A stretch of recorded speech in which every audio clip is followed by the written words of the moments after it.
희년의 나팔을 불어라 희망이 시작된다. 우리 희년의 기도로 또 이 아침을 함께 시작하겠습니다. 시작. 희년의 하나님, 주의 성령이여 임하소서.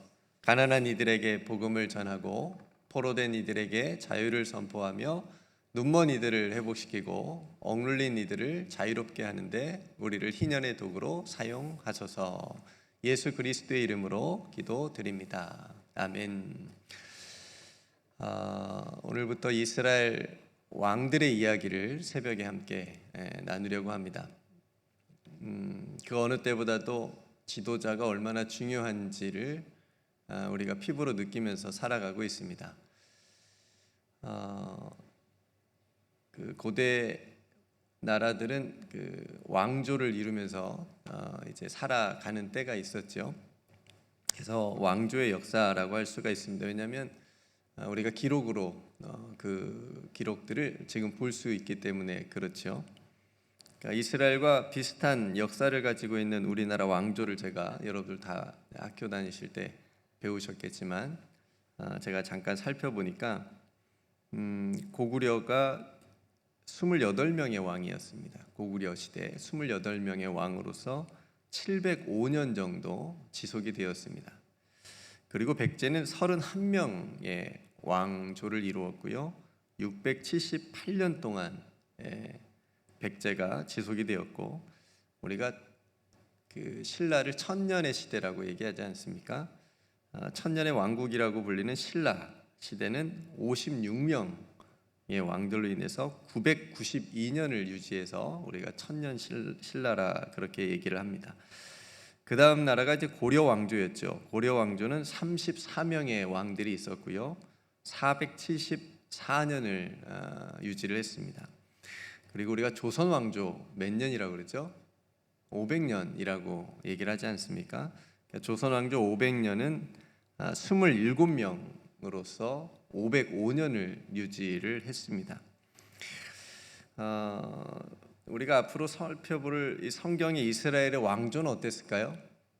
우리가 다 아는 대로 초대 왕으로 세워진 사울, 그 다음에 다윗, 솔로몬, 이렇게 이어진 통일 왕국 시대는 120년을 유지를 했습니다. 40년씩 그렇게 유지를 했고요. 그리고 이제 이 통일 왕국 시대가 분열이 되면서 북이스라엘은 19명의 왕이 세워졌고 209년을 유지했습니다. 209년. 그리고 남유다는 20명의 왕들이 있었고요. 345년을 유지를 했습니다. 그러니까 한 550년 정도를 남유다와 북이스라엘 합쳐서 그렇게 유지를 한 거죠. 그리고 나중에 아시리아와 바벨론에 의해서 멸망을 하게 되는 역사를 우리는 알고 있습니다. 그러니까 이렇듯 우리 인류의 다른 이제 서양의 왕조들도 많이 있지만 이런 고대 왕조들은 길게는 1000년을 지속을 했죠. 제가 앞에서 말씀드린 이 왕조들은. 근데 결국 새로운 강대국이 나타나면 그 강대국에서 멸망을 당하게 되고 사라졌음을 우리가 보게 됩니다. 이것은 이 세상 왕권의 어떤 유한함, 한계를 우리에게 보여주고 있는 거죠. 그러니까 영원할 수 없다는 겁니다. 그러니까 이스라엘 왕들 중에서도 하나님을 잘 섬겼던 왕도 있었고 그렇지 못한 왕도 있었습니다. 그러니까 이런 이스라엘 왕들의 이야기는 우리가 어떻게 하냐면 우리가 읽은 사무엘서부터 역대기하까지 아주 길게 또 성경으로서 우리에게 들려주고 있고 그걸 읽음으로써 우리는 그 안에서 그 신앙적인 기운을 발견할 수가 있습니다. 어떤 지도자가 세워져야 되고 또 어떤 왕들이 다스렸을 때 이런 일이 일어났구나라고 하는 것을 우리가 알 수 있기 때문이죠. 그래서 오늘은 첫 번째 시간으로 이스라엘이 하나님께 왕을 요구하는 본문을 우리가 함께 읽었습니다. 그렇다면 왜 이스라엘이 왕을 요구했을까요? 배경은 이렇습니다. 그러니까 이전까지는 이스라엘은 왕이 아니라 지도자가 다스렸어요. 사람이 영적 지도자가 이제 이끌었죠. 우리가 대표적으로 그 대표적인 사람이 모세입니다. 모세.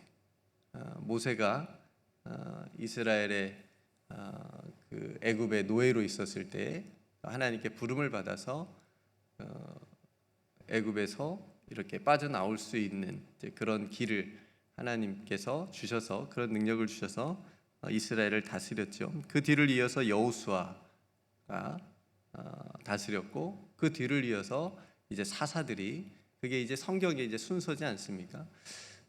그래서 사사들이 이제 이스라엘을 다스리게 됩니다. 우리에게 익숙한 드보라, 기드온, 또 삼손, 이게 대표적인 사사들의 이름입니다.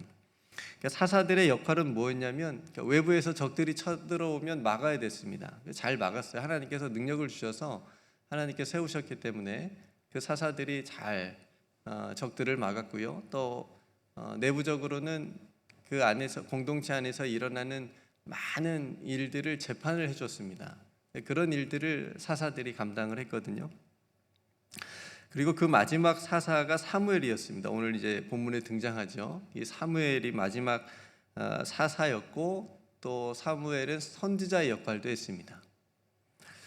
그러니까 사무엘도 나이가 이제 많아서 늙게 됐는데, 이제 그 아들들이 사사가 됩니다. 이제 1절에 기록이 되어져 있죠. 그러니까 원래 사사는 세습이 되지 않습니다. 그러니까 사무엘이 세웠는지 이스라엘 백성들이 원해서 그 아들들이 사사가 되었는지는 불분명하지만, 주어가 없어서 어쨌든 이 사무엘의 아들들은 아버지 사무엘처럼 바르게 하지 않았어요. 바르게 다스리지를 못했습니다, 이스라엘 백성들을. 그래서 뇌물을 받았다 그러죠. 3절에 보니까 그의 아들들이 자기 아버지의 행위를 따르지 아니하고 이익을 따라서 뇌물을 받고 판결을 공평하게 하지 않았다. 그러니까 여러분, 이 판결을 공평하게 하지 않으면 어떤 일이 일어나냐면 신뢰를 얻지 못합니다. 그렇죠? 백성들이 믿지 않겠잖아요. 불안하고 억울한 일이 많이 생기고. 그러니까 사무엘 아들들의 이 불의함과 부패함으로 인해서 이스라엘 백성들이 굉장히 큰 불만이 이제 생기게 되는 겁니다. 그러니까 아버지 사무엘은 너무나도 훌륭했잖아요. 영적 지도자로서 정말 큰 그런 역할을 하고 있었는데, 안타깝게도 그 아들들은 아버지의 삶을 본받지 못했습니다. 그래서 그릇된 길로 간 거죠. 그러니까 역사적으로 보면 이런 일들이 참 많이 있습니다. 아버지는 참 선한 왕인데 그 아들들은 참 뭐랄까요, 망나니 쪽으로 가는 경우도 있고요. 아버지는 참 바른 대통령인데 그 자식들이 참 잘못을 많이 해가지고 그 아버지의 어떤 명예와 이름을 이렇게 조금 불명예스럽게 하는 그런 일들을 우리가 역사적으로 보지 않습니까?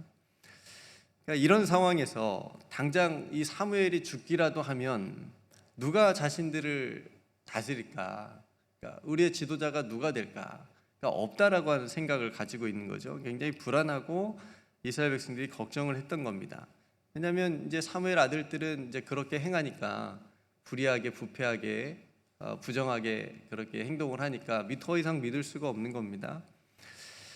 그러니까 외부적으로는 자신들을 호시탐탐 노리는 적들이 막 있으니까 더욱 염려가 됐던 거죠. 그리고 가만히 보니까 밖의 나라들은 다 왕이 있는 거예요. 밖의 나라들은 다 왕이 있어서 더 강력하게 보이는 겁니다. 그래서 이스라엘 백성들도 그걸 원하는 거예요. 우리들은 왕이 없으니까 왕을 이제 세워달라, 우리들에게도 왕을 주소서라고 이렇게 요구를 했던 겁니다. 5절 말씀에 모든 나라와 같이 우리에게 왕을 세워 우리를 다스리게 하소서라고 얘기를 합니다. 여기서 중요한 포인트가 모든 나라와 같이입니다. 모든 나라와 같이. 그러니까 이스라엘 백성들이 한 가지 중요한 점을 잃어버린 게 있어요. 이스라엘에게는 이미 왕이 있었어요. 누구죠? 하나님께서 왕이셨어요. 눈에 보이진 않았지만 참된 왕이셨어요. 그런 하나님이 계셨는데 이스라엘 지금 그걸 잃어버리고 왕이 되신 그 하나님을 잃어버리고 인간 권력의 왕을 지금 요구하고 있는 겁니다. 여러분, 이게 우리에게도 굉장히 시사해 주는 바가 크다고 생각이 되어집니다. 우리도 그 어떤 결과를 가져올지 모르고 구할 때가 있지 않나 싶습니다. 우리가 구하는 것이 뭔지도 모르고 그것이 나에게 지금 좋다고 생각이 되어져서 하나님께 요구하는데, 그것이 마치 오늘 이스라엘이 왕을 요구하는 것처럼 그런 것처럼 그럴 수 있지 않을까 싶고요. 또 한 가지는 눈에 보이기에 좋아 보이고 남들도 가지고 있으니까 부러워서 나도 있으면 좋을 것 같아서 구하는 것들이 있지 않을까 싶습니다. 모든 나라들에게 다 있으니까, 왕이 있으니까 우리에게도 왕을 세워 우리를 다스리게 하소서. 그럼 당연히 하나님께서는 왕을 구하는 이스라엘의 요구를 기뻐하지 않으셨어요. 자신들을 지금껏 지켜준 하나님을 지금 무시하고 눈에 보이는 인간 왕을 세워달라고 하는 이 말은 7절 말씀처럼 저들이 나를 버려 자기들의 왕이 되지 못하게 하려는 것이다 라고 말하고 있기 때문에 그렇습니다. 하나님으로서는 이스라엘 백성들이 왕을 세워달라는 그 요구가 지금 하나님 자신을 왕으로서 이제 인정하지 않고 하나님을 버리고자 하는 그런 속마음을 보셨던 겁니다. 그러니까 왕이라고 하는 단순한 지도자 한 사람을 지금 세워달라고 하는 그런 요구가 아니었던 거예요. 보이지 않는 하나님의 완전한 어떤 통치보다도 보이지 않는, 눈에 보이는 인간 왕의 불안한 그 통치를 이스라엘 백성들은 더 안전하다고 느낀 겁니다. 이건 지금 이스라엘 백성들이 어디서 한번 경험을 했냐면, 예전에 광야에서 모세 대신에 모세가 하나님의 말씀을 받으러 산에 올라갔을 때 너무 늦게 내려오니까 이스라엘 백성들이 너무 불안한 거예요. 그래서 뭘 만들었죠? 송아지 형상을 만들어서 이게 우리를 인도하는 신이다 라고 그렇게 만든 적이 있습니다. 그거랑 똑같은 상황입니다. 왕을 요구한 것이 바로 그런 일이었다라고 하는 거죠. 하나님의 서운한 마음이 8절에 또 드러나는데, 애굽에서 인도하여 낸 날부터 오늘까지 그들이 모든 행사로 나를 버리고 다른 신들을 섬김같이 내게도 그리하는도다, 이렇게 말합니다. 그러니까 왕을 요구하는 것이, 왕을 세우는 것이 다른 신들을 섬기는 거하고 똑같은 거다. 지금 하나님이 그렇게 보시는 거고 그렇게 돼요. 그러니까 이스라엘이 하나님의 다스림을 벗어나서 세상의 어떤 기준, 그러니까 모든 나라들에게 있는 그런 것들을 지금 부러워하면서 자신들에게도 왕을 세워달라고 하는 거니까 세상의 어떤 방식, 세상의 권력 구조를 부러워하면서 따르려고 하는 그런 모습이 이 안에, 이 요구에 담겨져 있는 겁니다. 이제 하나님의 다스림을 우리가 받지 않겠습니다. 이제 우리가 요구하는 인간 왕을 세워주셔서 그 왕의 다스림을 우리가 받겠습니다. 그게 더 안전하겠습니다. 지금 이렇게 얘기하고 있는 겁니다. 하나님께서는 이들의 요구를 결국 들어주십니다. 그런데 엄히 경고하라고 얘기하라고 했습니다. 경고하고 왕의 제도를 가르치라라고 사무엘에게 지시를 합니다. 그리고 오늘 본문이 마쳐지는데요. 근데 오늘 이 본문 속에서 우리에게 교훈을 우리가 삼을 수 있는 것은 우리의 마음에도 그렇습니다. 눈에 보이는 안정감, 또 어떤 사람의 권위, 또 세상의 방식을 우리도 신뢰하려는 유혹을 따르고 있지는 않은가라고 하는 겁니다. 세상도 그렇게 하니까 크리스찬인 우리도 그렇게 하면 안 돼요?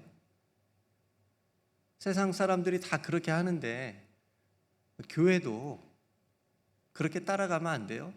안 따라가면 뒤처지는 것 같잖아요. 물론 선하게 이용할 수 있는 것들은 선용해야 되겠죠. 그렇지만 그 방식과 그 생각과 그 가치관을 따라가는 것은 마치 이스라엘 백성들이 오늘 하나님께 왕을 요구하는 것과 같다라고 하는 교훈을 얻을 수가 있습니다. 여러분, 앞으로 왕을 요구했던 이스라엘 백성들이 어떤 일을 겪을지, 그리고 그렇게 세움받은 왕들이 어떻게 하는지 우리가 앞으로 천천히 살펴볼 건데요. 결과는, 역사는 우리가 성경을 통해서 많이 알고 있기 때문에 교훈을 참 많이 얻을 수가 있습니다. 그럼에도 불구하고 하나님은 이 백성을 버리시진 않죠. 버리시지 않습니다. 가만 내버려 두지 않습니다. 인간이 요구한 왕들의 다 실패했음에도 불구하고 하나님은 다윗의 혈통을 통해서 한 왕을 예비해 두시죠. 그게 누구시죠? 예수 그리스도, 예수님을 예비해 두십니다. 그러니까 예수님은 세상 왕과 같지 않고 완전히 정반대에 군림하지 않고 핍박하지 않고 자기의 유익을 위해서 백성들을 그렇게 이용하지 않고 예수님은 섬기고 사랑하고 그들을 위해서 목숨까지 내어주는 왕의 모습으로 우리에게 다가오시죠. 그래서 예수님을 우리의 삶의 주인으로 다시 나를 다스려 달라는 왕으로 그렇게 모시고 기도한다면 우리를 다스려 주시고 또 인도해 주시리라고 믿습니다. 오늘 이스라엘이 우리에게 왕을 세워주소서 이렇게 요구를 했지만 이스라엘은, 저와 여러분들은 오직 예수 그리스도께서 나의 왕이 되어 주소서 이렇게 기도하면서 오늘 이 하루를 시작하시고 또 오늘 이 말씀이 여러분 살아가는데 오늘 하루 또 일용할 양식이 되기를 주님의 이름으로 축복합니다. 함께 기도하겠습니다. 우리의 참된 왕이신 주님, 우리가 눈에 보이는 것만을 의지하려고 할 때에 주님의 보이지 않는 그 손길을 신뢰하지 못할 때가 있었음을 또 회개합니다. 오늘 이스라엘 백성들처럼 세상의 방식을 부러워하면서 하나님의 통치, 하나님의 다스림을 우리가 거절하려고 했던 그런 연약하고 불순종한 모습들 있었다면 용서하여 주옵소서. 오직 주님만이 우리들의 삶에, 우리 교회에 이 세상의 진정한 왕이 되어 주옵소서. 권력이나 사람의 인정을 구하기보다 온전히 예수님의 주권 안에서 살아갈 수 있도록 도와주옵소서. 오늘도 사랑하는 성도들의 삶의 자리를 지켜주시고 그 마음의 소원과 간절한 기도를 들어 응답하여 주옵소서. 무엇보다 온 가족들이 예수 그리스도 안에서 믿음으로 살아갈 수 있도록 구원의 은총을 베풀어 주시옵시고 또 성도들의 연약함, 또 가족들의 그 연약함도 하나님께서 어루만져 주셔서 치유되어지고 회복될 수 있도록 크신 은총을 베풀어 주옵소서. 오늘 또 살아가는 그 모든 순간마다 우리 주님께서 우리와 동행하여 주실 줄 믿고 감사드리며 사랑이 많으신 예수님의 이름으로 간절히 기도드리옵나이다. 아멘.